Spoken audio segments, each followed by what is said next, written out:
O mafuta ni elele le fia fia ufai malai o aiga o ile talalele. Talo Falava. Welcome to Le Mafutanga. This is your Monday morning manna. I'm Pastor Kazar, and I'm grateful for this platform to share what the Lord has impressed upon me to share with you. So grab the Word of God as I set you up a serving of spiritual swalaisa this morning. I look forward to connecting with you on Wednesday night for a discussion on today's topic. As you know, Pastor Meshach and Pastor Shifra have already shared, and their topics provide a perfect segue to today's message. The main theme that they hit upon is that Paul is on lockdown, or in Pastor Shifra's words, he is in chains and his chains have limited him. Now, I want to take you into the mind of Paul because it sounds like he's going off the deep end. Let me read a part of Paul's letter from Philippians chapter 1, verse 19 through 24. For I know that through your prayers and the help of the Spirit of Jesus Christ, that this will turn out for my deliverance. It is my eager expectation and hope that I will not be put to shame in any way, but that by my speaking with all boldness, Christ will be exalted now and always in my body, whether by life or by death. For to me, living is Christ and dying is gain. If I am to live in the flesh, that means fruitful labor for me, and I do not know which I prefer. I am hard pressed between the two.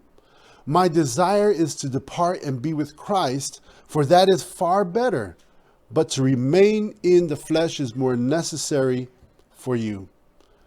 One of the most notable sayings in Paul's letter is this: for me, living is Christ and dying is gain. It sounds positive, right? He wants to live for Christ, but if he were to die, it wouldn't bother him one bit.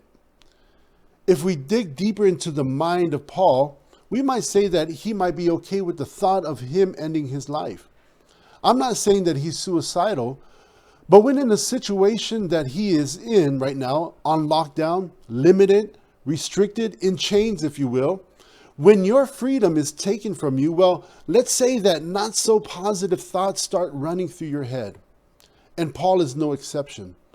When talking about life and death, he says it plain and clear that he doesn't know which he prefers, and that he is hard pressed between the two, and that his desire is to depart and be with Christ, for that is far better.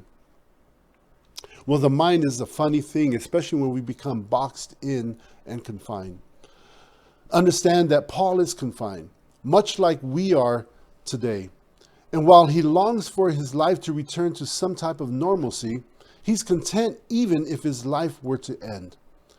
Now, I'm not saying that our confined situation is causing us to think like this, and I hope it doesn't get to that point. But I know that when removed from our comfort zones and forced to do things that are out of the norm, well, we can start to think irrationally. We start to make decisions based on our emotions rather than sound reason, which is why I want to refer back to what Pastor Meshach spoke on 2 weeks ago and why it is important for us to pray. Prayer allows us to step back from what we are doing and put into words and into perspective a rational and coherent thought process that helps us to form our actions in certain situations. Have you ever been in a situation where you just had to pause and pray? Or maybe you said to yourself, oh, I think I need to say a prayer right now. And it's probably when you're heated or someone just took the last pack of toilet paper off the store shelf. Well, that's just another way of saying to yourself, okay, let me gather my thoughts together before I say something or do something that I shouldn't, and of course, I'll regret later.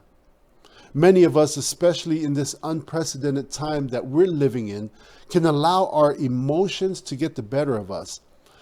And when we allow our emotions to dictate our decision making, it doesn't always benefit us or those which our emotions are targeting.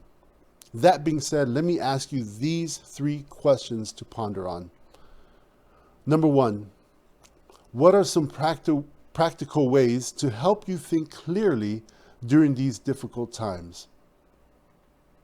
Number 2, have you used prayer as a way to gather and organize your thoughts? And finally, number 3, have you allowed your confinement to confine you? Thank you for joining me today for your Monday morning manna with Le Mafutanga. God bless you.